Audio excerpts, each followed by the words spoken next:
White. Oh, wow! Look at that! First of all, can't believe they made t-shirts.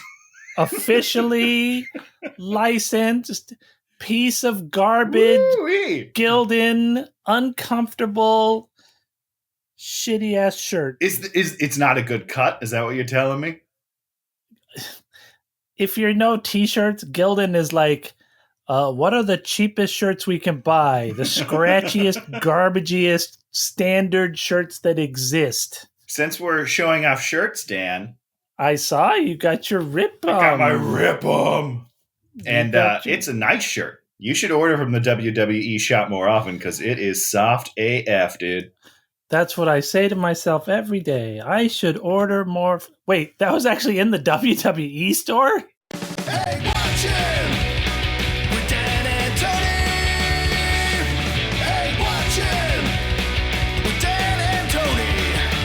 It's like watching, yeah! Welcome to Hate Watching with Dan and Tony. I'm Dan. I'm Tony. And this week we're doing the 2011, what's his name? The Taylor Lautner. Star Vehicle Abduction from Lionsgate. Hour and 45 minutes. And it's a quick hour 45. It zooms by. I mean, it wasn't painful. Yeah. It moved. My one positive is it moved. I mean, John Singleton was the director, and he did direction. I mean, it wasn't, the action sequences were pretty good. And oh, really? You thought you liked them? That was one of my biggest complaints. Is I did not feel like they were cohesive. I felt like they were very jumpy. It was. I felt like it was trying to be a Bourne action scene, but without the actual, deftness to do it. Like he just couldn't figure out how they did it correctly because it felt sluggish. But they were still like quick cuts where I couldn't tell what the action was, but then they'd hang on. I don't know. The pacing felt off. I did not enjoy the two action scenes that we got in the action movie. There were more than two. Was it only if you're counting him running in a straight line for extended amount of time. That end chase scene is abysmal. My favorite, we're just jumping ahead. That's fine. There's like at the very end scene, he's like the bad guy and him are both in the baseball stadium, and then he's like gotten away from the bad guy and he's hiding behind a pillar, and his dad's on the phone with him. And he's like, "You'll never get out of there alive." And I'm like, he will definitely get out of there. I mean, you could just like. There's like a million. You can't find someone at a sports stadium. He's fine. Just walk out the exit. You're fine. Anyone that's been to a real sports stadium, they're like 10 city blocks. They're like, buy one of the hats. Buy a Dodger. Is it LA? Buy a Dodgers hat and just walk out. It's not LA, is it? It was the Pirates. Pittsburgh. It's Pittsburgh. See, I know baseball. I'm a baseball fanatic. But you're kind of, this is one of those movies where they work as hard as possible to keep the two main characters connected to each other and going somewhere and doing something. Yeah. Okay. Let's do Abduction. We start out with hard driving music, which Tony loved. Dan, this is my first note. Ready? It goes, "Oh my God, this opening song rocks. This movie's gonna be dope." and it kind of sets you up. You're like, okay, this is fun. This gonna be a hard driving movie. Things are gonna happen. And Taylor Lautner's on the front of the pickup truck, like doing his own stunts. And like, woo! I'm immediately out. Listen, Dan, that is so dangerous. The intro to this film is exactly why I don't want to have kids. Oh my God. My stars and garters. What might happen to Taylor and that beautiful face? Oh my God. He could be my child. So wait, you project yourself as his parents? Yes, I did, because I am that age now, and I just thought to myself, if my kid is riding on the hood of a frickin' truck down a road, I'm going to ground him for life. He will never leave his bedroom. Unbelievable. That is so dangerous. And he's fine. What I thought was going to happen was they were going to crash. I thought for sure they were going to crash and his friends were going to die. But guess what? They're all fine. This is a terrible moral lesson for the kids of the world. You can ride on cars. It's fine. Idiots.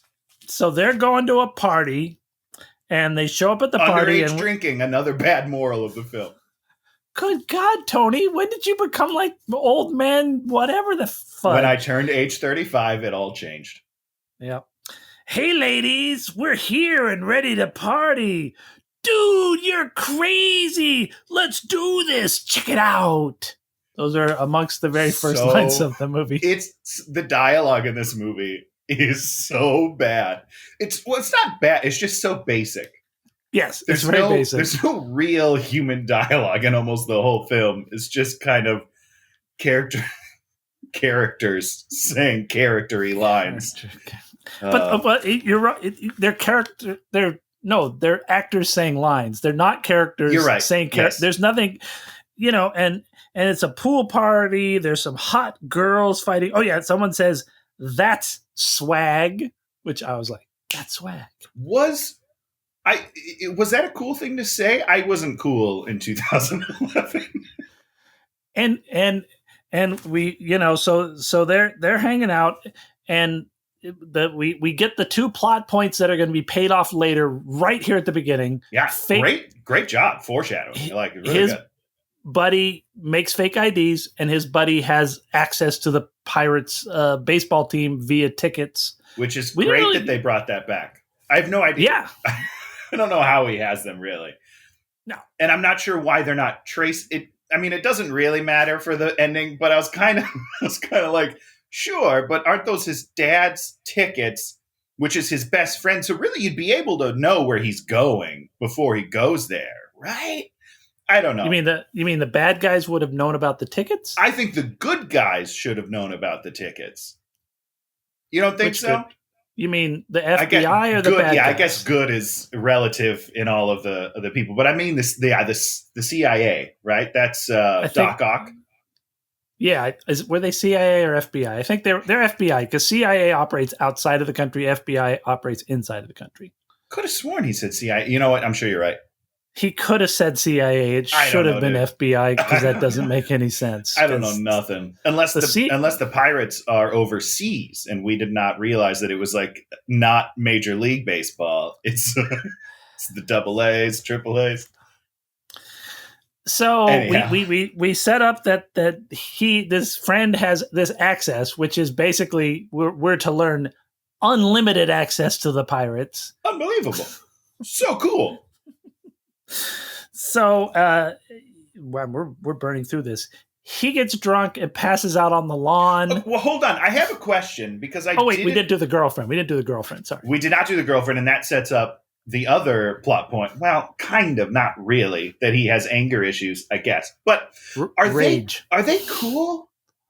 Him and the girl? Tell. No. Him and his friends. Are they cool kids or are they outsiders? I honestly couldn't tell. Well, what happens is he's sort of standing there, and then this other guy, this not super hot, yeah. this high school attractive girl walks by, yeah. And he's all making googly eyes, and we find out that they have a past of some sort. By the way, real quick on the googly eyes, his smolder, not very good. He looks like he's just kind of closing his eyes most of the time. Like that's his brooding look. He's just like, it's very good. It's very good. So her boyfriend, who's this sort of Weasley blonde guy, bumps into Taylor, Nathan, and sort of goes, and he's like, I'm ready to go, he says, bro. It's one of my favorite lines of the movie. He goes, watch it. And then Nathan goes, watch what? It's like, yeah, you get him, dude. Burn, hot burn. Showing, oh man, I could have been there. So they don't fight because the girlfriend whispers in her boyfriend's ear. Yeah, she like, it's like a 10-second whisper. She stops him from fighting. I assume she's like, he's got rage issues. Don't do that. But we don't get to know that.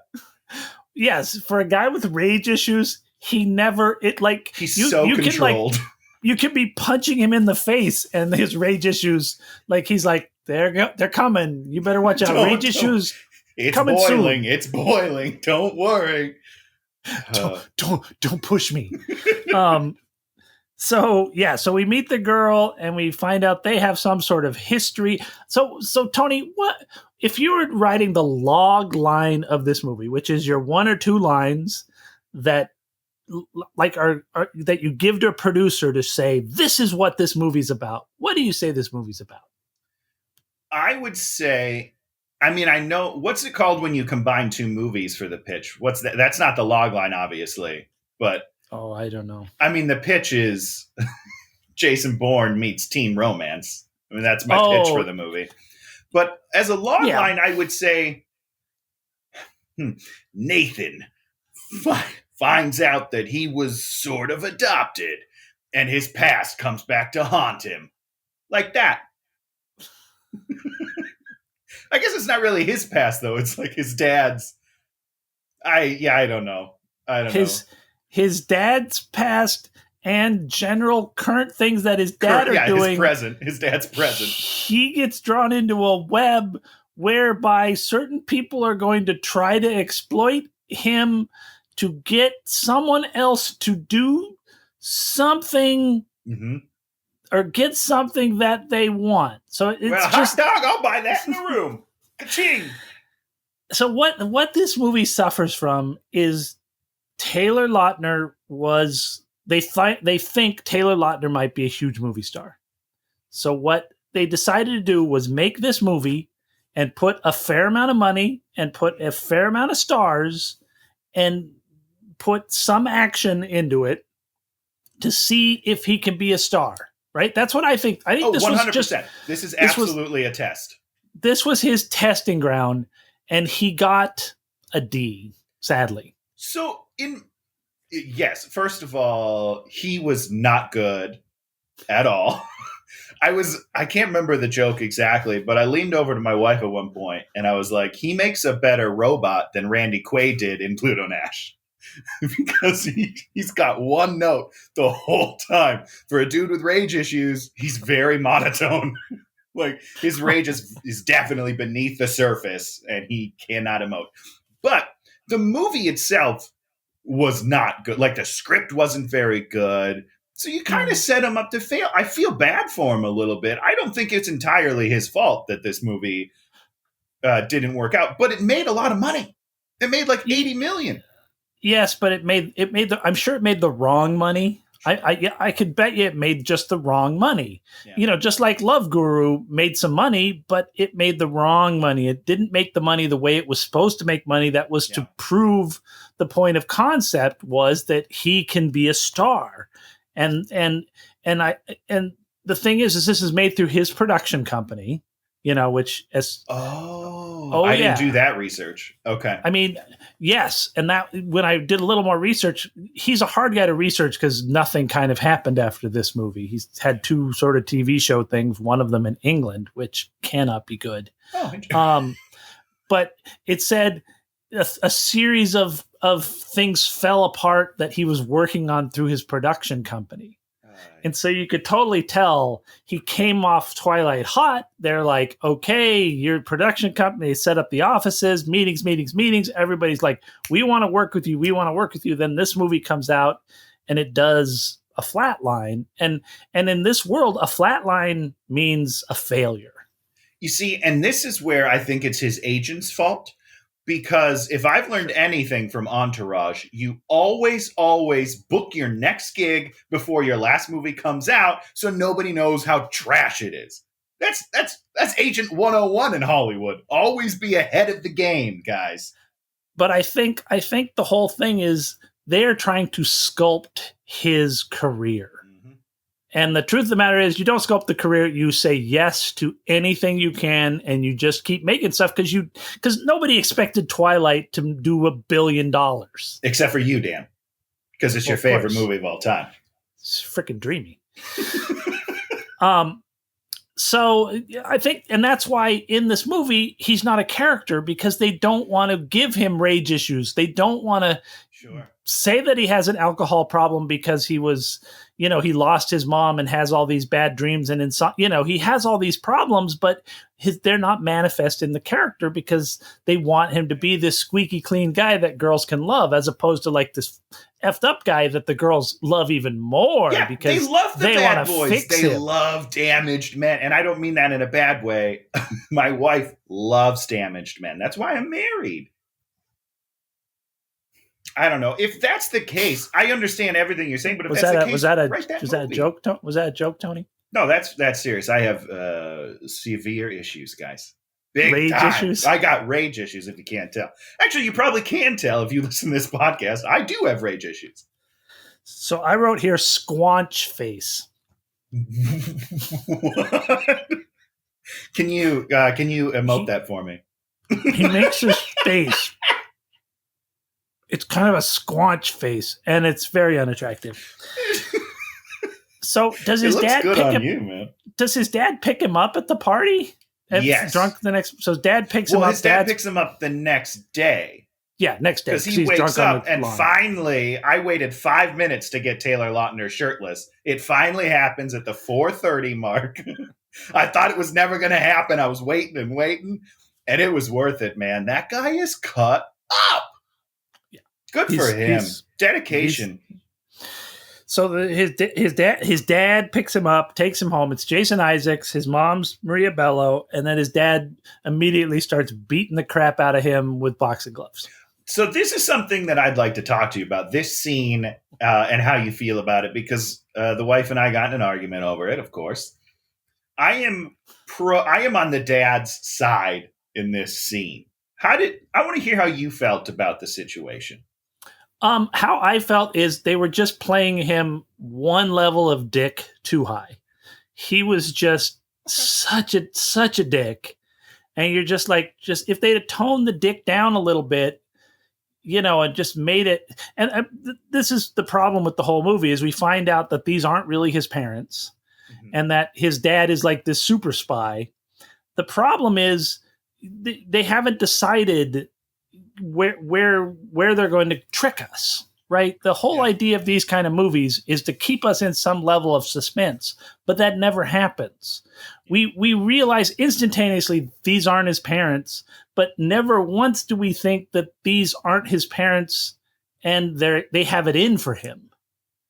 That they're using him. We always know that all they do is care about him.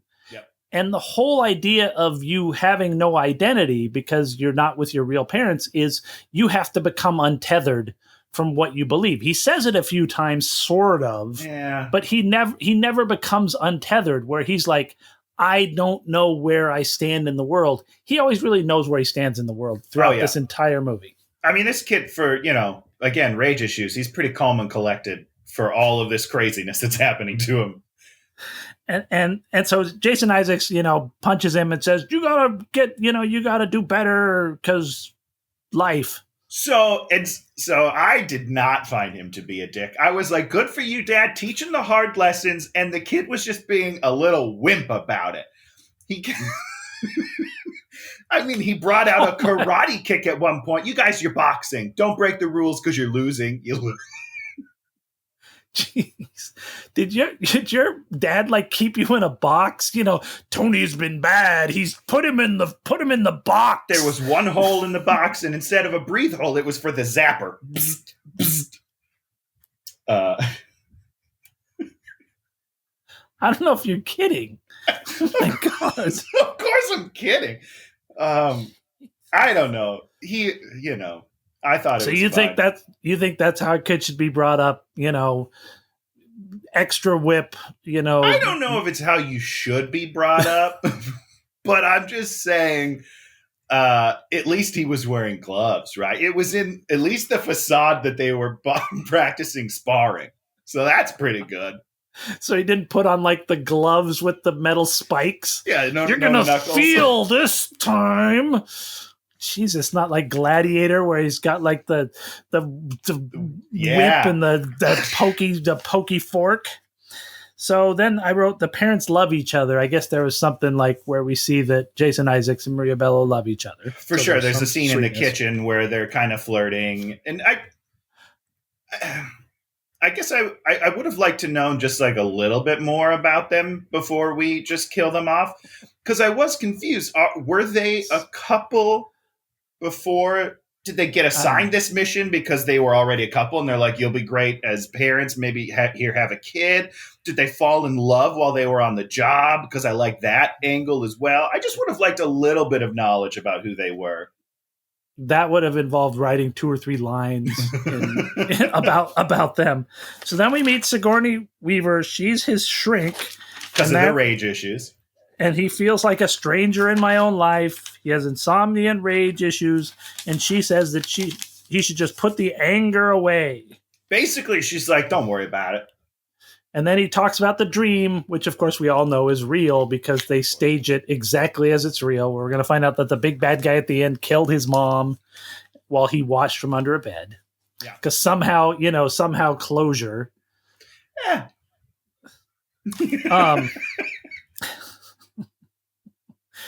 Then I wrote motorcycle/band montage. I don't know, band Is montage. he in a band? No, I don't remember that, but he drives his motorcycle a lot. But he looks pretty good on it. He's no Tom Cruise on a motorcycle, but still, I'd buy it. Then we see wrestling, and we show that he's a great wrestler. Did we? I strongly disagree that that's what we showed. I would have liked him to do a cool move. All he did was hip toss his opponent. That's like Wrestling 101. His opponent was a terrible wrestler. What is going on? The person that wrote that scene obviously didn't wrestle. I mean, they grapple for, 8 seconds, and then he hip tosses them and pins them. Come on, you guys. That's Bush League wrestling. So then we have this sort of extended weird scene with the sociology teacher who sets up. I mean, wasn't that there was this whole sort of weird thing where he's talking and talking and talking where they have to set up with partners, and he of course magically gets partnered with the girl across the street. What was the assignment, Dan? Write a paper about sociology. Right. That's kind of what I got too. It's just like a general sociology. For a scene that lasts 3 minutes of him talking nonsense, he never explains the assignment that then is the catalyst for the whole movie.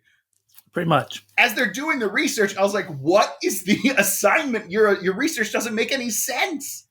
So then he's at home, and then she's coming over, and he spies her out the window, and he's like, oh my God, she's coming.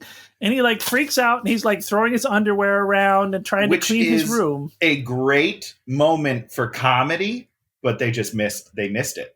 They didn't do it. I don't know what happened, but that should have been a little fun, oh, he's a cute teenager still. It was dumb. I hated it. So she gets in there, she's in the room, and she's looking around, and she says a line when last time I was in here, you had bunk beds. Yeah, and then she's also you still like games or something. So it's trying to establish that she's been in the room before, but it's all so weird. It's all so weird. Bunk beds. Yeah, by himself? Why does he have bunk beds? Is there a dead twin that we don't know about? That's a great twist. I love that. That should happen. But it's not. It's just like a kid. Maybe they wanted more. I don't know. Again, I don't understand the backstory. So they're working on the paper, which they're looking at. Hold on. You missed a very important part. I'm all about the parenting in this episode, Dan.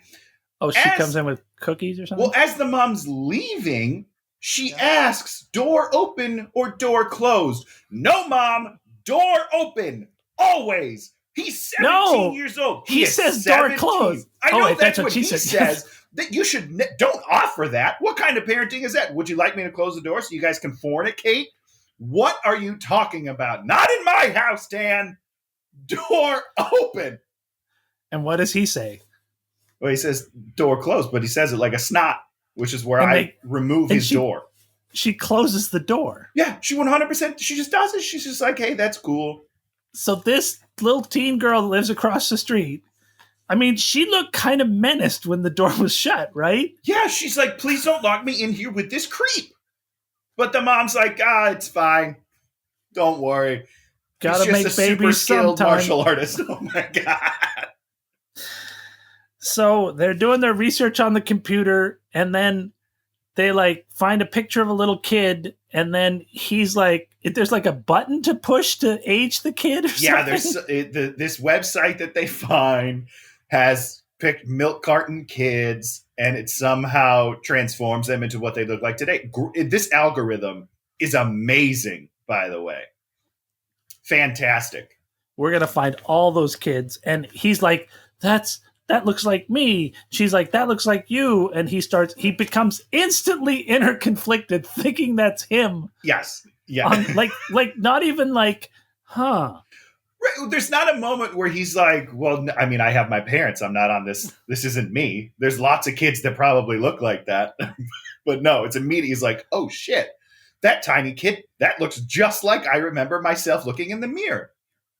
But so before all that, Dan, I just want to point out why, again, I don't like the kids in this movie. They're all jerks. They spend 2 or 3 minutes making fun of these milk carton kids. Oh, really? Did they? Yes, they're like, oh, he looks like if this one ugly person met this homeless person. Like, what? You guys are the worst. You deserve to be on that list. So he was grounded for being drunk all night. So Was he, though? yes. And so why did I write evil guy in car? Who's the evil guy? Are they like watching him already? Yeah, someone's watching the house because this is the night that they get attacked already. Oh, he calls the number. Yeah, he calls the number and says, he calls the helpline.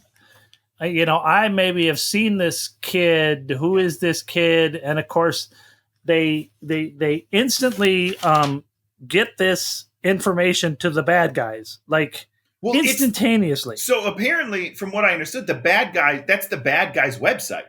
Yeah. The bad guy made an entire real website with an incredible algorithm that took many data scientists years to develop just to catch this one kid.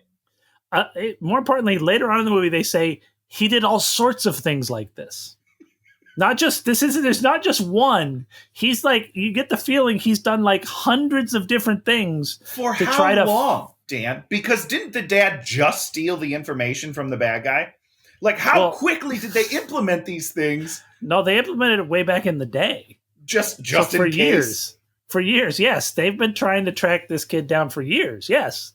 No, he makes one slip at any point, and he's like, you're gone, Probably if he sends in a 23andMe, he dead. Oh, yeah, he's dead for sure. Because they probably own 23andMe. That was their idea. Yeah. He owns 23andMe.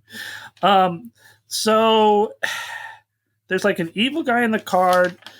Oh, I don't know what happens. He spills to his mom, right? So he tells he has all the stuff laid out on the bed, and mom walks in, and he's all like, "Is this me?" And she's like, "Yep, that's you." Yeah. She's very forthcoming with it. I mean, I guess if you're faced with all the evidence, you just give up because you're a super spy and can't lie to save your own life. Somebody wants to be on TV. Oh, she's got the cone off. Great. Great news. Good for you. So he spills to the mom, and then the bad guys are outside because as soon as the bad guys find out, they're instantly able to send more bad guys anywhere in the world. Pittsburgh. So the infrastructure of this bad guy network is so great. They are so good at what they do. Unlike the FBI or CIA, whichever it is, they are not nearly as good as the bad guys. So this is the big exciting scene where the bad guys come in. 2 bad guys come in with silencer guns. They come in, and then Maria Bello fights them first. And she you like that part. She was kicking ass. Yeah. I'm like, hell yeah, ma. Get it. So she's like banging them, stabbing them with the things, with the pruning shears, which right in the somehow shoulder. Did nothing. They were totally fine. I felt like she spent 4 minutes beating the crap out of them, and then they were just kind of like, boy, Good thing women can't hit because I'm fine right now. Shake it off. And then he sees it, and with his rage issues, he runs away. What? This kid should be in there and like get his ass kicked, and then the dad has to come save him, and then he runs away reluctantly. That's what should have happened. But his first instinct, run away. Just like being a scared little baby. Like the little bitch that he is. So then Jason Isaacs, who's in the shop in the garage grinding metal, as you do, gets a gun, runs out with the gun, points the gun in front of him, and what does he immediately do? Jumps over and engages in hand-to-hand combat. You're in charge with a gun, and they just shot your fake wife. You don't fight. You shoot first. All right, shoot first. Do the Han Solo. Shoot first. Ask questions later. You use your gun. So he starts. We start fighting again. And then, what's his name's halfway down the street, and he decides, oh, maybe I should go back. So then he turns around. For the neighbor girl. Oh, because he realized the neighbor girl was going to go over to his house at some point. So I can't remember her name, but he says her name in the street. Not for his parents. Karen? No. I don't know. Oh, I think that's right. Maybe. No one cares. She's not a character. She's a female prop that just wanders through scenes. So he runs back, and then Jason Isaacs gets killed, and then the rage issues kick in. Did they? Yeah, because he throws. Oh no, you're right. No, Jason Isaacs tells him to run. Yeah, and then yeah. So he's still hiding, right? Until the dad dies. He's like, run, and then he runs, and then he comes back for the girl who's being held at gunpoint. Then this girl gets traumatized like multiple times and is unaffected by it. She watches them die. She's at the door watching people that she's grown up living next door to get brutally murdered. And then she gets held at gunpoint herself, and she's fine. Kids are resilient, Dan. And the killer, who's like, cold-hearted killer, what does he do? He like drops a line. I'm not going to make this take too long or something stupid. Yeah, he's like, don't worry, you won't even feel it. It's like, okay. Just kill her, dude.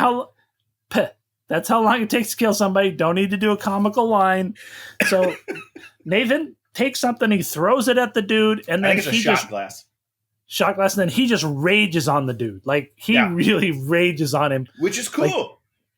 Which was nice. And then they get like a poker, and he smacks him in the nuts, I think. And he's ready to friggin' dismantle this guy. Which is what he should do. And we get to the best line in the movie. What's the best line in the movie? I have no idea. I didn't write down any lines in this scene. You mean the best line in the movie? I thought I already did the best line. The best thing in the whole movie? There's a bomb in the oven. Oh, I have so many questions on this, Dan.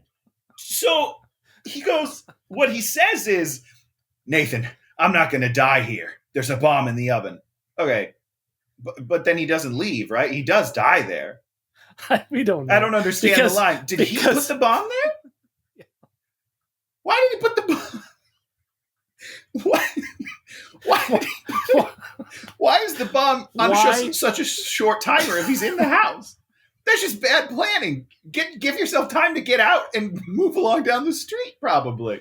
You know how hard it is to have a bomb that's attached to your phone where you just push a button and the bomb blows up?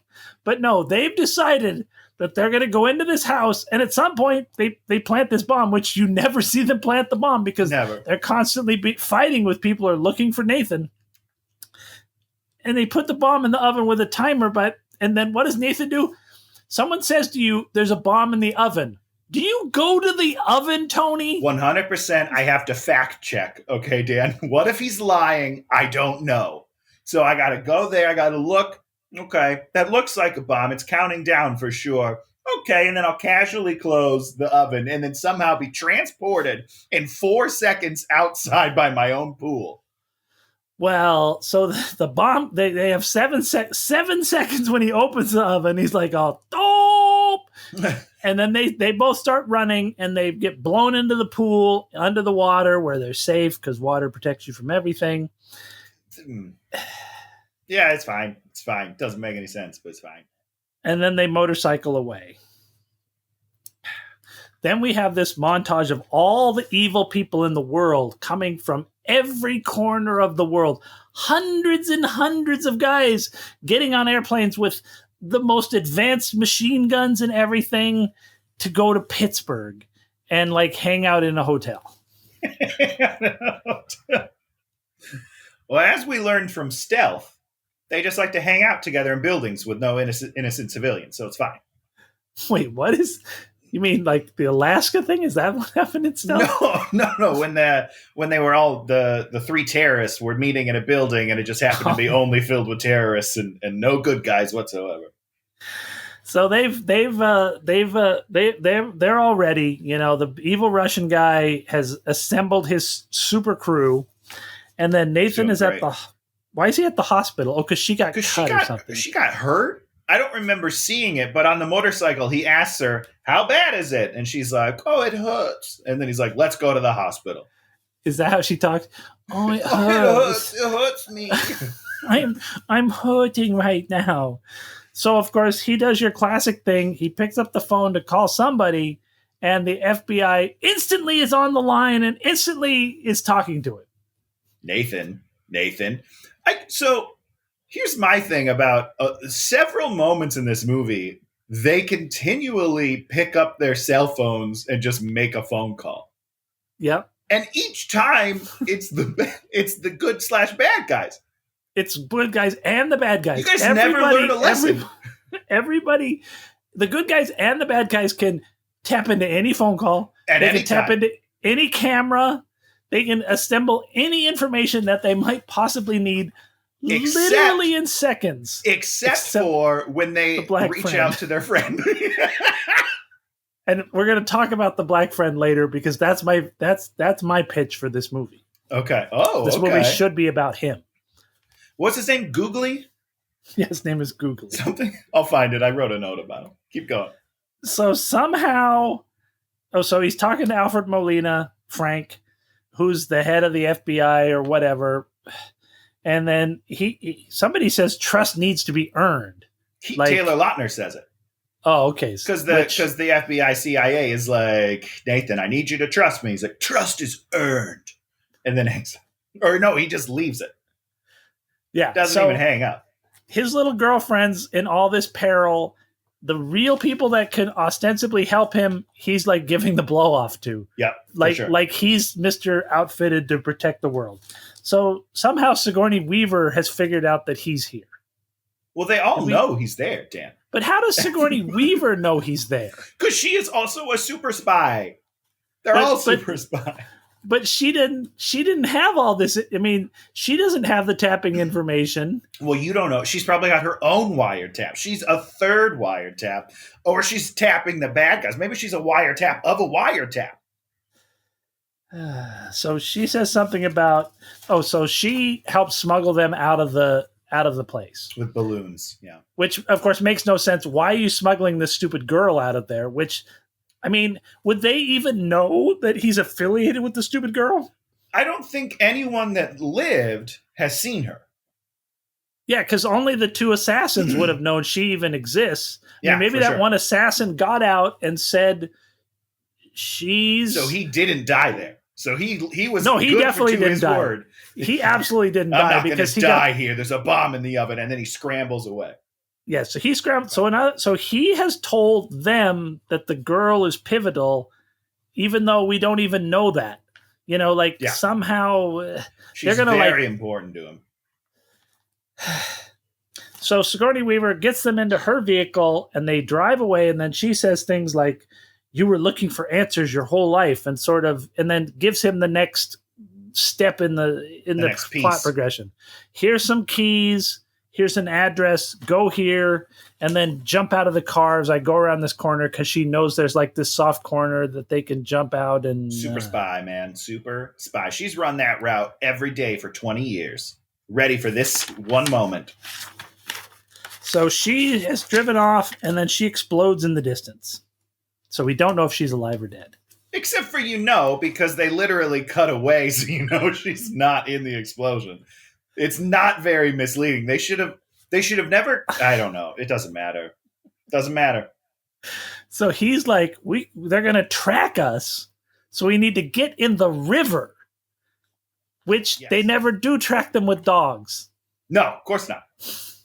There's no dogs. All right. Dogs were too expensive for the budget. So then she gets cold because she weighs got to be like 82 pounds. And she would totally like in a Pittsburgh river in the middle of the night, she would be a freaking popsicle. I feel bad saying this, but her cold acting wasn't very good. And I was just like, guys, just let her get cold.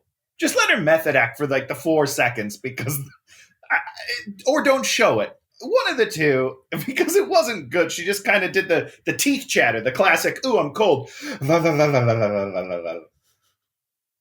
Jesus. Idiots. So he says something like, suddenly everyone is trying to kill me or something me. I can't read my own writing. Is drying red me. Dying red me. Trying to read me? I don't know. So the bad guys and the good guys are like, track the girl, track his friends, track everyone. And as they're saying, I love the cuts to the people as they say their names, just in case we forgot who they're talking about. They're like, track the friends, then we go to the friends. Track this guy, we go to that guy. And it's just like, okay, this is weird. So they hitchhike to the safe house, and they get there, and they unlock the door, which there's no alarm or anything. And then Nathan, just like an apartment. Nathan starts tossing the whole place. Just like going through everything, calculator, rubber bands. And what does she do, Dan? Her first move. Cosmetics? No, she picks up her phone and is like, I'm going to call my dad. That is not the first thing she does. Oh, she goes to the bathroom and she has a towel and she's going like this with the towel. I don't remember that at all. I rewatched that part. She went to the bathroom and maybe she took a shower, which if I was in a freaking river, you'd be disgusting. I mean, the truck driver that picked them up should have been like, you guys smell like you're freaking swamp rats. I forgot to mention that one more time. Terrible moral for the kids. Don't hitchhike, guys. Don't hitchhike, especially with a trucker that's like super excited. Like, yeah, come on in. He's a bad guy. It's not going to end well. Okay. So Nathan tosses the place and he finds money, a gun. So much money. He finds this little cell phone. I believe it was sitting out. I couldn't tell if it was in the bag or if it was sitting out on top of something. I don't know. And he opens it and he sees all this coded information. Yep. And there's a little noise too, isn't there? Yep, for sure. Just to let you know. These are digits processing right now. Something's happening in this phone, not normal phone stuff. This is the phone. This is the magic phone. This is what's going to get you killed. There's a lot of magic phones in this movie. One of the few good things about this movie is they do not discount the idea of the phone. Yeah.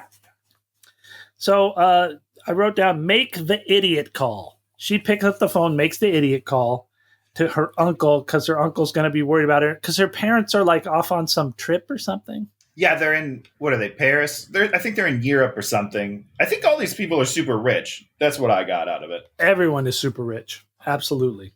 Yeah. Must be rough, Nathan. Except the black kid who has to make money selling fake IDs to rich white kids.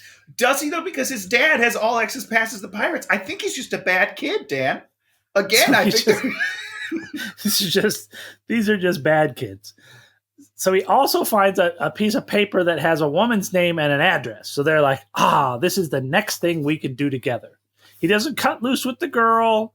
He doesn't say, you go free. Why don't you hang out in a motel? Because he's got he's got like $10K. He doesn't say take $10K in cash and go to a hotel and hole up there until this is over. No, you go with me because we need extra jeopardy. Well, because he hasn't had a girlfriend his entire life, and he's finally got a good situation that might lead to something.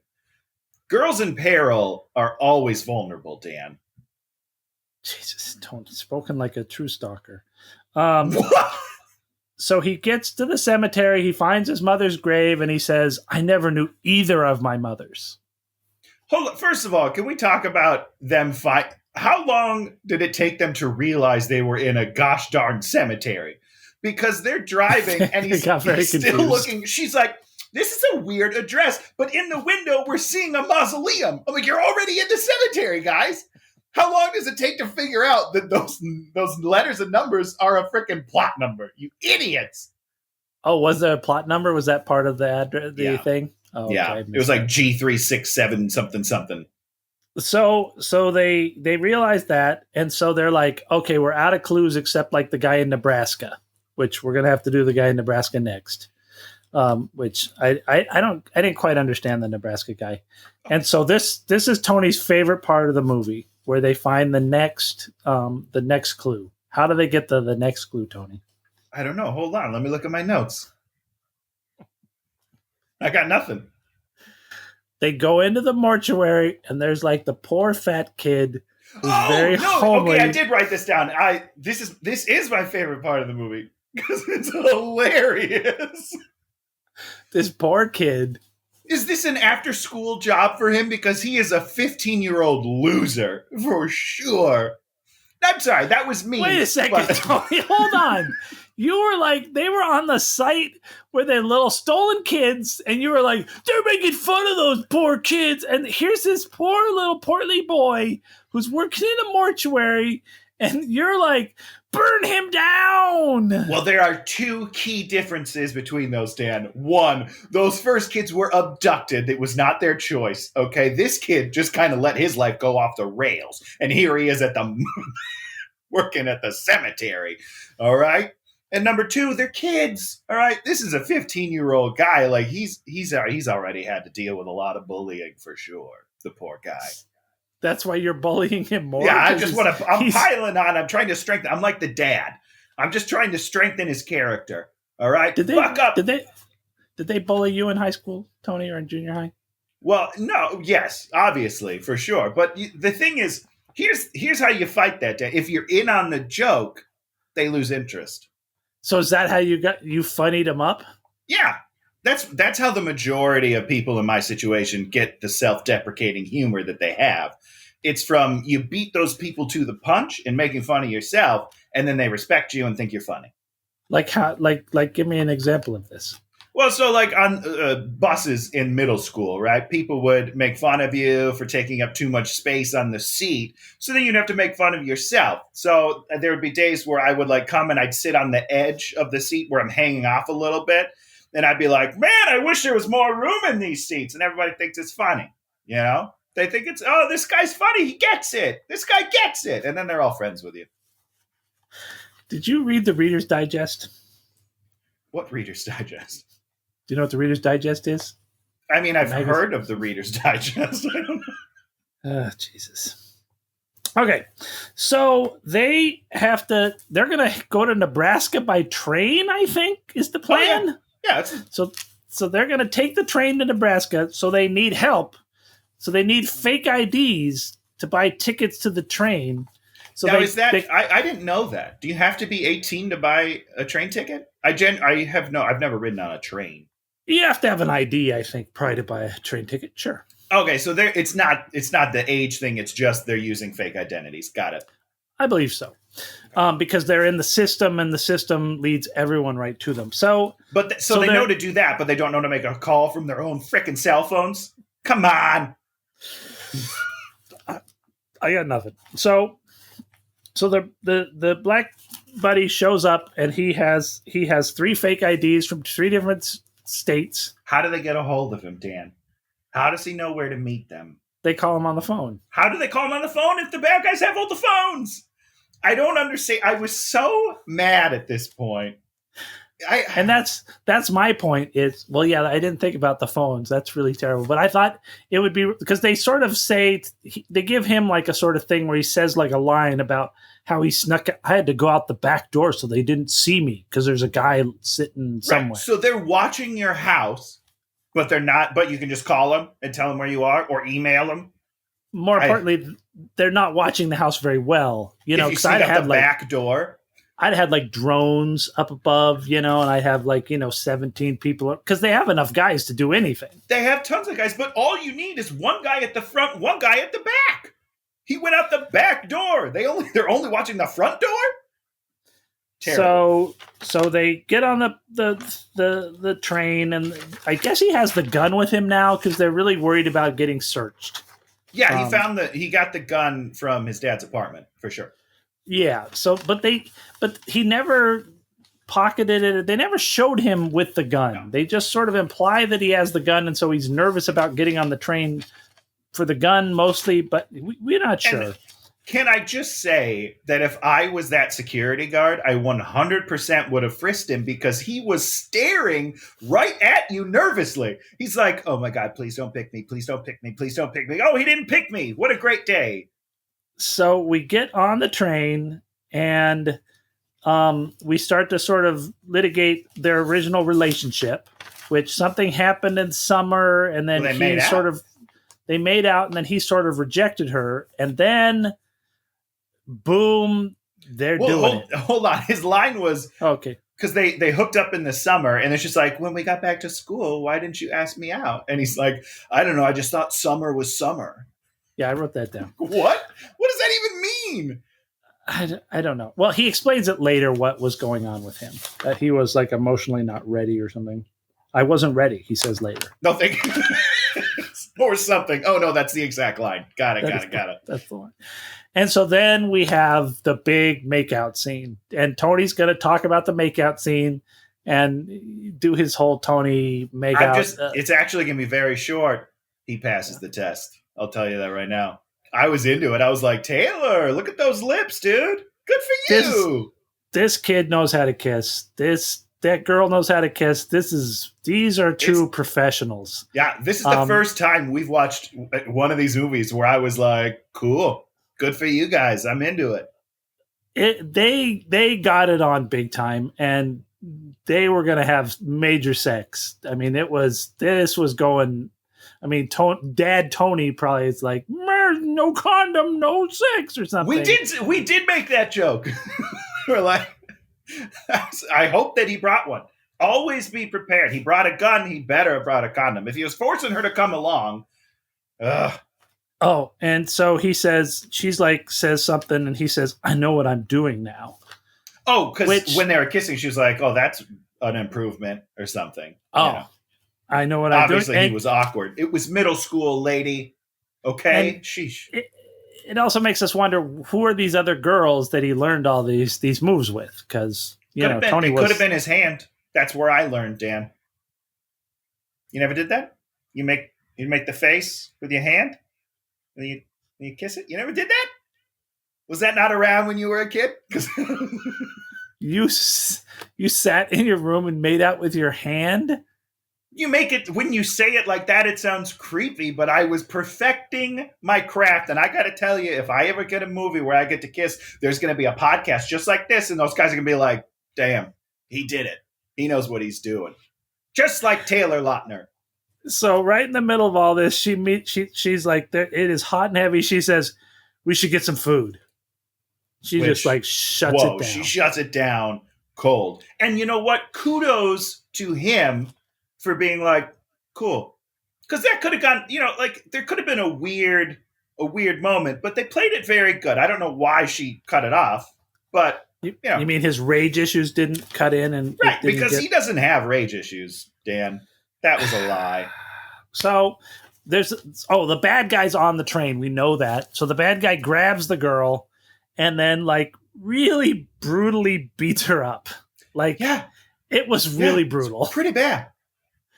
And what's interesting is there's like no blood in this movie.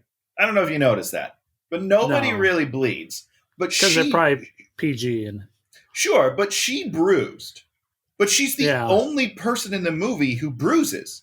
It was very weird to me because Taylor Lautner gets hit in the face a bunch, never bruises. In this train scene that we're about to talk about, he gets his head smashed into a window, cracks the window. Beautiful face. Nothing wrong. Pristine, beautiful face. And I was like, what? That's weird. That's where the money why bruise is. the girl? The girl's face is not the money. His face is the money. I guess. Just felt weird. So he just I think he kicks her on the ground one time. I mean, for sure. Yeah. It's really just like, kind of like in No Holds Barred, they like adding like this extra level of brutality on the women just to show you that these are bad guys. These are the bad people. It made me uncomfortable. Yeah. I usually don't get uncomfortable in movies, but it sort of felt personal in like a weird way. To me, again, is that it felt so much more real and brutal than any of the other fight scenes in the entire movie. Yes. Everything else is quick cuts, and you don't really see a lot of connection and the hitting, but this was like visceral, and it just felt out of place. And it felt out of place because she's kind of undeserving of all this. She's just sort of tagging along. She's an innocent bystander. Yeah. And usually those kind of characters you put in jeopardy and you threaten jeopardy on them, and but you don't actually. Yes, and then you can, like Taylor Lautner's character, you can chain up and hit with the electroprobes because he deserves it. Because he'd be fine because nothing hurts him. He's fine. And then there's some left and right, and then they end up fighting in his cabin. Yeah, weird chase or misconnections scene. Yeah, but this fight was kind of boring to me. Were the other fights exciting to you? I liked Maria Bello's fight. I liked that fight. Okay. I thought that was a good fight. You're right. The mom fought, but the dad part of it was terrible. Was not that good. Yeah. Her fight was a real fight. Yes. Where they actually exploit. I wish they'd have exploited more where it was like 2-on-1 in that fight where you're just like, it's 2-on-1. She's going to lose. As good as she is, she's not going to be able to overcome it. And they didn't really play on that at all. Yeah. So they fight, he beats him. And then probably my favorite part of the movie, except for there's a bomb in the oven. He throws the bad guy out the window of the train. Well, first of all, which is like really, which is going to kill him for sure. Which is him murdering that guy. Yeah, he's dead. He never stood a chance. All right, he's got rage issues, Dan. What are you going to do? But how strong are train windows? You think? Oh no, you're not getting through them. Right. I would think you're not ever getting through the them. guy smashing his head and cracking the entire window. He's definitely hurt. That'll mess you up legitimately. But then he karate kicks the window out. Oh, did he karate kick? That's how he opened the window. He just kicks it. That whole thing was really dumb to me. So they. How did they stop the train? The train stops for some reason. The train stops because a goddamn body just fell out of the side window. No, I think they pull the stop and then sneak off. You think they pulled the stop? Oh, I imagined that somebody in one of the 100 cars behind them was like, was that a body that fell out? Better stop the train and check on this person that fell out of a moving train. So they sneak out and they're like running away, and then Alfred Molina's character is like on them instantaneously. So fast. Like within seconds. And they're immediately ready to turn around and bolt back into the woods, and then he gives them a whole song and dance about why they should stop. Somehow, one of the guys got ahead of them in the woods. Did you notice that? How did that happen? Did they set a trap in the woods knowing he'd run to that specific point and then converge? It's so weird to me. It was so bad. Yeah. I wrap up the whole movie in like this much space. Oh, good. I've got lots to say. Don't worry. I know. So then they go to a diner, and then the little girl's off getting the other agent's off tending to her bruises. Tend to your bruises, because there only one person bruises in this entire movie. And what you're going to do to somebody, it's not like she was cut. And what's the agent going to do about your bruises? They were putting makeup on it so no one would know. Because it was both women. Yeah. They're doing makeup. Because that's what women do. They do makeup. Jesus Christ. Jesus, Tony, you're terrible. I'm sorry. You give me a better explanation for what he was doing to bruises. So then Alfred Molina's character is like, oh, we're looking. I think this is where we lay out the whole plot. Yeah, as he's eating his delicious. He makes that sound several times. I don't know why it's in there. I'm sorry. So the plot is this. The evil Russians have been looking for Taylor Lautner's characters because he's the son of the super spy. And somehow, just in the last week, the super spy has gotten this super spy information, which is a coded thing on the phone, which somehow Nathan magically now has. And they want this thing. Somehow everybody then figures out that Nathan actually has it, I think. Or he tells them or something. I don't even know. Well, I don't think, do they know yet? Yeah, because he finds out in the course of this conversation or something. So basically, they want to take Nathan and then use him as a bargaining chip to get this information back.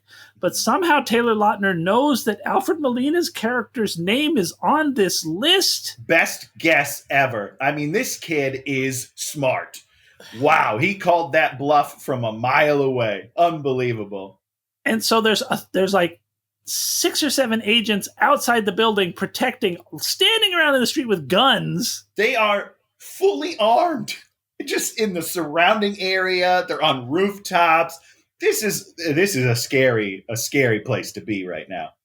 And now somehow the bad guys are also here and have somehow taken up even better positions. Well, that's my thing. These people are on the roofs. You had time to set up. Pick good vantage points. What are you doing? You're a terrible team. No, but you see, they're not a terrible team. The other team is just even that much more magical. No, they were a terrible team. This guy, one of the cuts was these 2 bad guys creeping up over the edge, looking down and seeing a guy on the roof below, and then they just slowly walk back like, uh-oh, there's a guy there. What? So the bad guys kill everybody, kill all the ostensible good guys, and then start rappelling down the walls in this one sort of throwaway scene. And then they start blasting the hell out of the diner. The diner. Oh, yeah. I mean, they're just ripping it up. But this is my favorite part of the movie, Dan. I don't even remember. You know, Tony, I have no idea how they resolved all the bad guys outside and like the good guys inside. And the good guys get away somehow. Everybody's dying, right? They rain hellfire on the diner. Alfred Molina and his lady cop both dive, hit the floor, and they're like, Nathan, run. So Nathan and the girl get away. I think most of the other people are dead, except for Alfred and the girl. And this is the greatest part of the movie. As the bad guys are entering, Alfred Molina gives a little nod to his lady, and then they play dead. They play possum, Dan, and then they wake up and shoot the bad guys. And there was no communication. So to me, this is telling me that playing possum is part of your FBI/CIA training. Like, if you're ever in a situation where people are coming into a building that they just shot up, play dead. They'll never guess you're really alive. Bang! Yeah.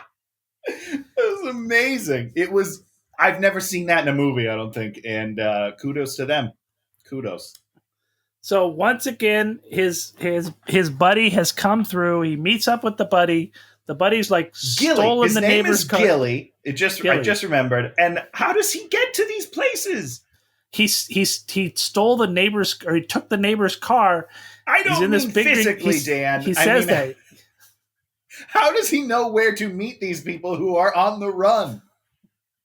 How do they keep communicating? Gilly is the magic man. He has an ESP connection to Nathan, and really they should be together. I think that's the end of the movie. Oh, that would be sweet.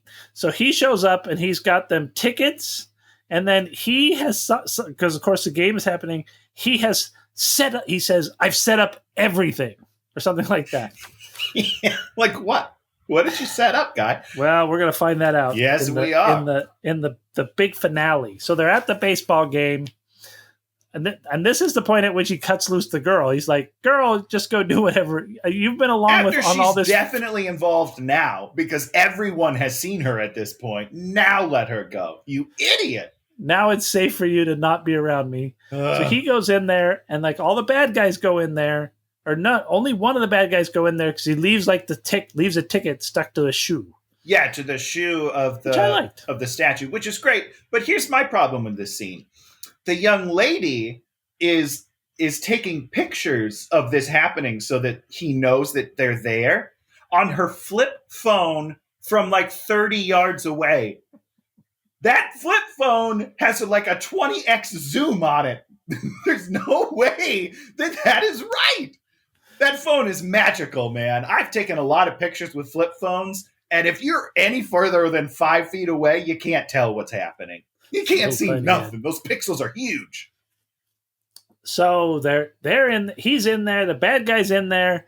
They come at the seats, they sit down next to each other, and then the dude tells Nathan that he killed his mom. Mm-hmm. And we see that under the seat is a gun. So he has gotten his friend, his black friend, to go hours early and tape a gun under a seat to wait for him to show up. What is the problem with all of this? Just one? Is that what I'm supposed to think? There's just one problem with this? What's the main problem with this? It turns out I don't think there is a problem with this, Dan, because I have concluded, just in the span of this podcast, is that Gilly's dad owns the stadium. That must be what it is. He literally owns the stadium, and so it was fine. It was totally fine. Hey, Dad, I'm going to go plant a gun in your stadium. For all I know, the dad did it. He was like, you know what? I'll take care of it. Don't worry, bud. You're my best friend. Okay, Tony, talk to me about seats at baseball stadiums.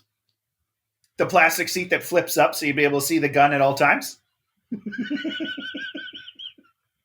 What about it, Dan? What do you want to know? So the people that are sitting 2 seats down, because there's somebody right next to them. Right. For hours, right? Because the game's the place is filled pretty much. Yeah, for sure. They would have probably just been like, oh, it's one of those seats. That's a special prize that you win in between innings. They'll be like, that's seat number 47. Look underneath. Gun. So of course Nathan's sitting there. He pulls out the gun. He's thinking about rage shooting this guy because he killed his parents or his mom or his real mom or his not real mom. He's not sure who he's raging about. Sure. And well, he's not raging. He puts Tony, it back. He puts it back. This idiot, in the middle of being told that this guy's a bad guy and kills everybody, is like, you know what? I want to hear more safely, and puts the gun back. I mean, just shoot him, guy. You know he's the bad guy. Why don't you shoot him? What is the purpose of taking the gun out and putting it back in? So somehow then Nathan stands up and the bad guy retrieves the gun. Surprise, surprise. Now the bad guy has a gun in the stadium. Surprise, surprise. Yeah. So then Nathan runs away. And there's a bunch of running away. Just a very First of all, I just want to say that from my understanding is that Taylor Lautner does martial arts and has like some skills. Which he did some of these stunts. He did some of the stunts. That's what that's what the sliding down the glass. He did that. I watched. Which is cool. Great. I want more of that. I feel like they really wasted this opportunity because yes, he's not a good actor, but there's a lot of action stars that are terrible actors, but they get away with it because they do cool things in their movies. I don't feel like we utilize that at all because he does some cool parkour in this runaway scene. I was like, where was that for the rest of the movie? Put that in there somewhere. Well, that's the whole thing is they wanted to have a love story. You know, they wanted to have everything. They wanted him making out with a girl so that girls watching this could think that's them. Or if Tony's watching this, he could think that he's making out with Taylor Lautner. Thank you. So they run around and his dad calls him on the phone and is like, get him. I'm here, son, which I kind of like that line. He's like, get him out to the left parking lot, and then I'll take care of things.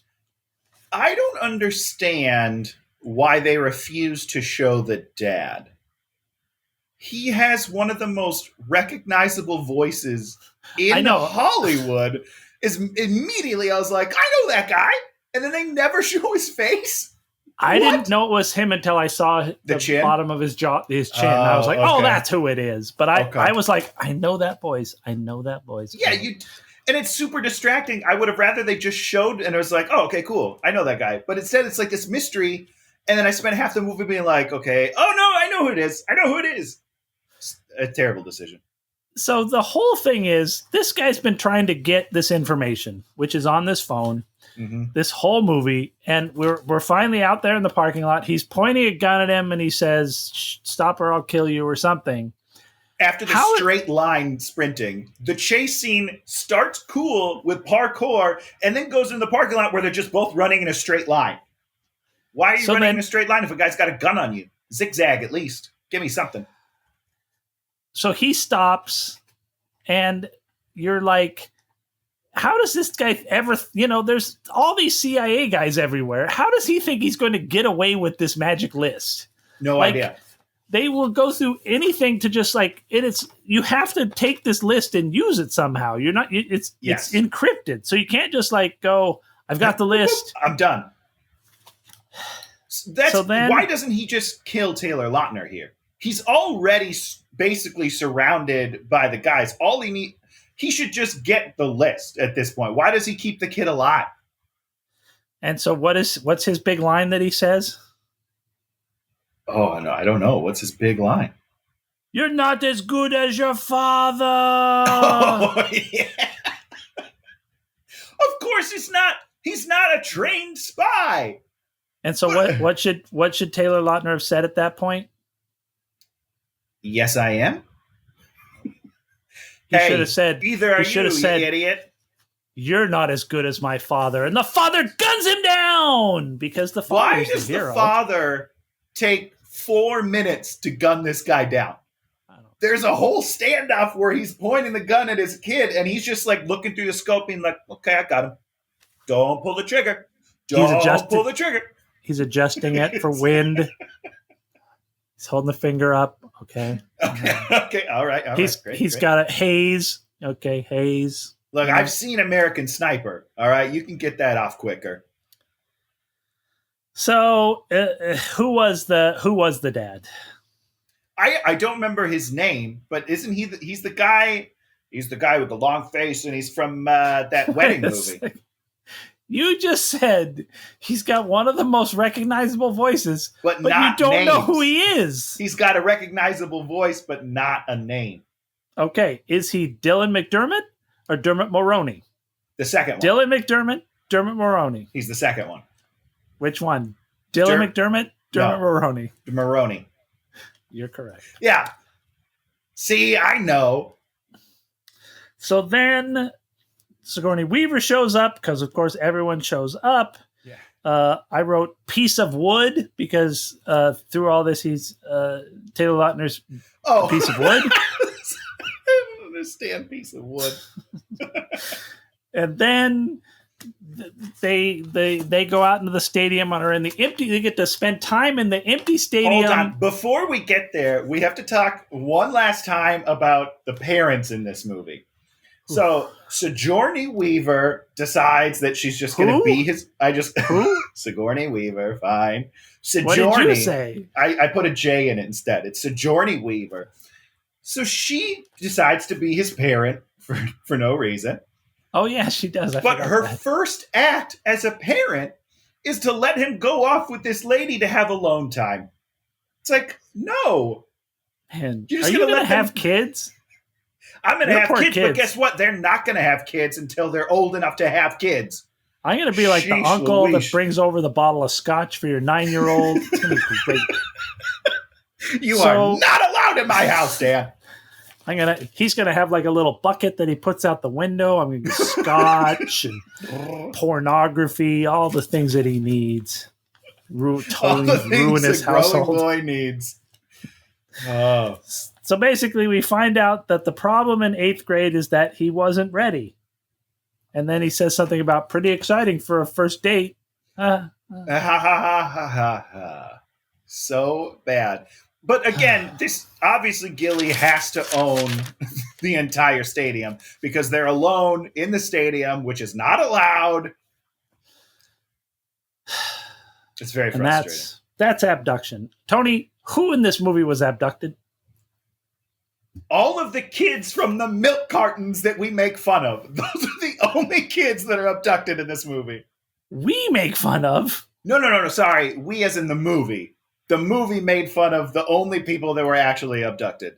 No one in this movie was abducted. Wrong. The kids on the milk cartons. Some of them. I mean, not all of them, for sure. Who knows? But some of them were definitely abducted.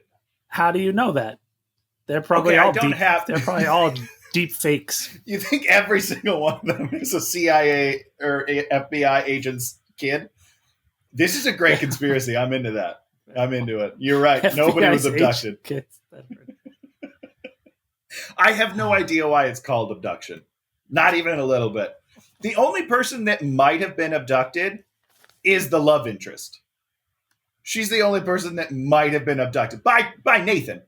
She was, and that's another whole story. You can do 7 Days of the Condor, where he abducts Faye Dunaway's character and uses her. You know what I'm talking about, don't you, Tony? I do actually. I know this reference. I think is that a Captain America line? I understood that reference. Who's the star of 7 Days of the Condor? I don't remember anyone's name, Dan. I'm gonna Google it right now. How about that? Stupid. Any final thoughts about Abduction? I've said it before, and I'll say it again. What a waste of a beautiful specimen that is Taylor Lautner. Even though he's not very good, I still think he deserves better. And it's a good shirt. I think that they should have given him another chance. I feel bad that this was kind of his one and done because he wasn't given much to work with. I think he's a TV star. That's what I think. I think he should go and be in TV. He's not a movie star. This is not a guy that's going to carry a movie. As long as he gets to be topless in whatever he does, I'm fine with it.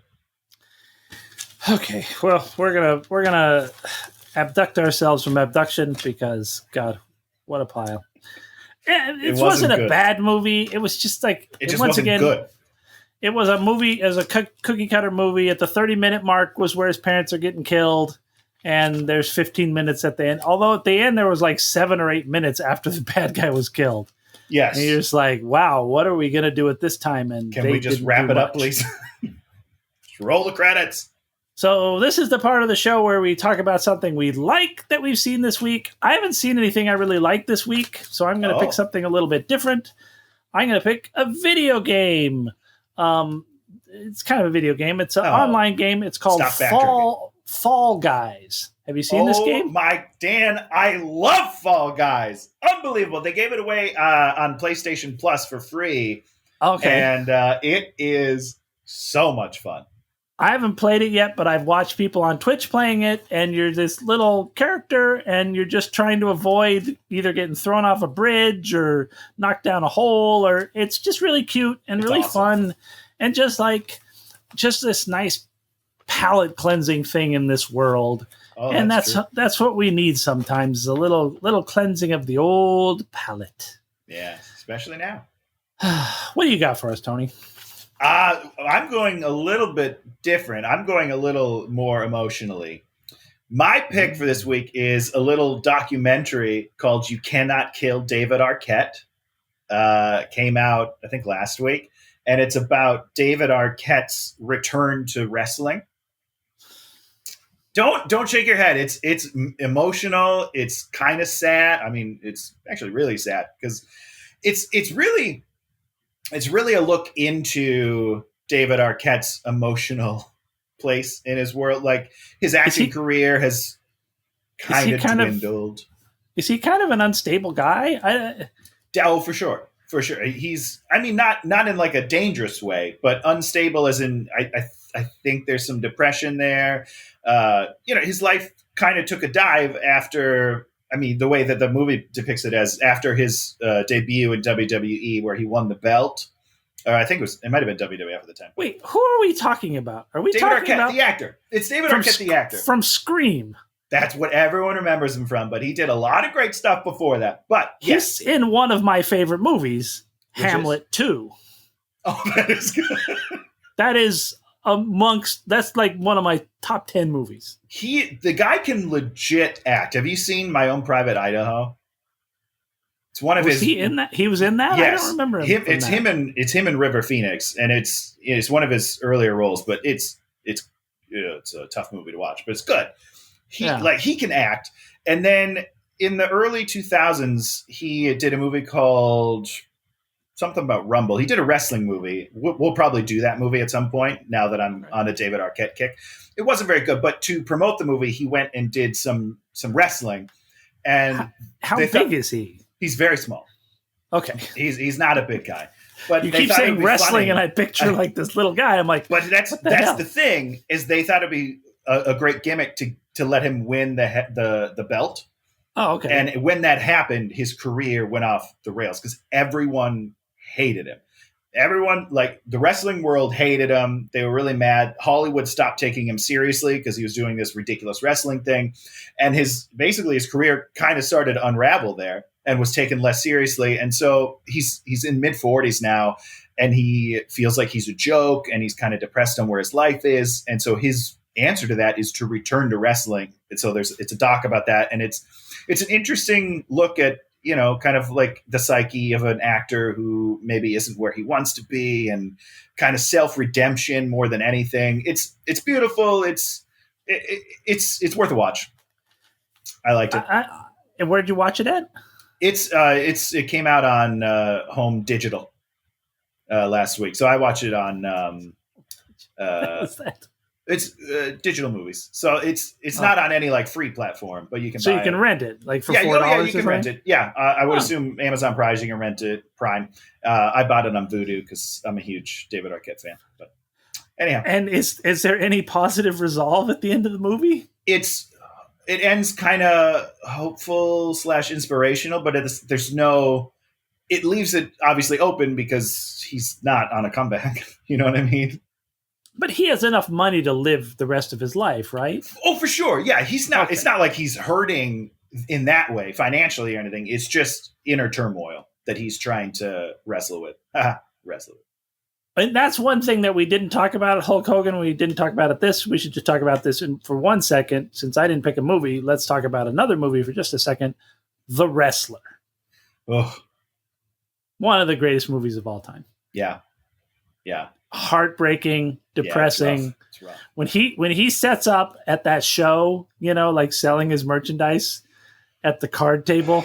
Yeah. That was one of the realest things I've ever seen in a movie because it's so true and so heartbreaking. It's wild. So, starting next week,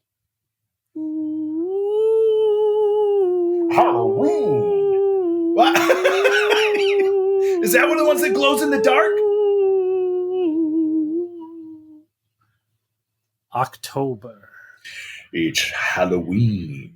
It's Halloween time, so we're going to do Halloween movies for the next 4 weeks. These are going to be creepy, spooky, terrible, terrible movies. Definitely that. They may not make creep or spooky, but they'll try. So I have gone with a movie that I've seen part of and is...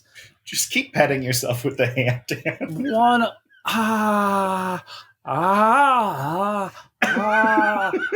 up the nose. I'm going with one of the worst movies ever made. One of those equivocal worst movies ever made. And I've watched part of this movie, and it is incomprehensible and just weird. This is no Hollywood big. Oh God, this I'm is excited. Low rent, true garbage, 1991. Okay. You know it. You love it. Troll 2. Troll 2! A classic! Which I've never seen. No, I never saw it. You've never seen it? Okay. Never saw it. I've seen part of it. It's terrible.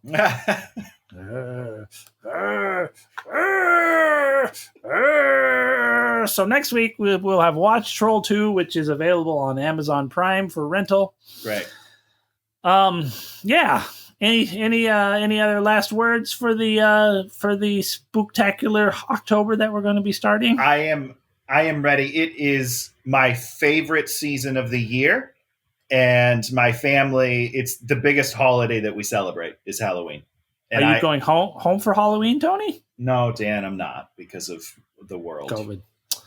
But yeah, we don't, every other year I have. Man, you haven't seen your family in a long time, have you? Yeah, it's the longest I've ever gone without seeing them. That's right. Yeah, Tony his family used to fly out here all the time, and they'd have family vacations and things, and a few times a year, and so it's been harsh. Yeah, it's obviously could be worse. So. Way to bring the show down, Tony. Good you job. Brought it down. If anything, I was like Halloween. I'm so excited, and then you brought up my family. Well, someday you'll have a family of your own, and you will traumatize those children horribly. And Dan Goodsell will be there with the booze. Here's the booze, little boy. Thank God for you, Dan. Thank God for you. Well, this has been Hate Watching with Dan and Tony. I'm Dan, and that's Tony. And we'll see you next week. Bye, everybody. We love you. Hate watching.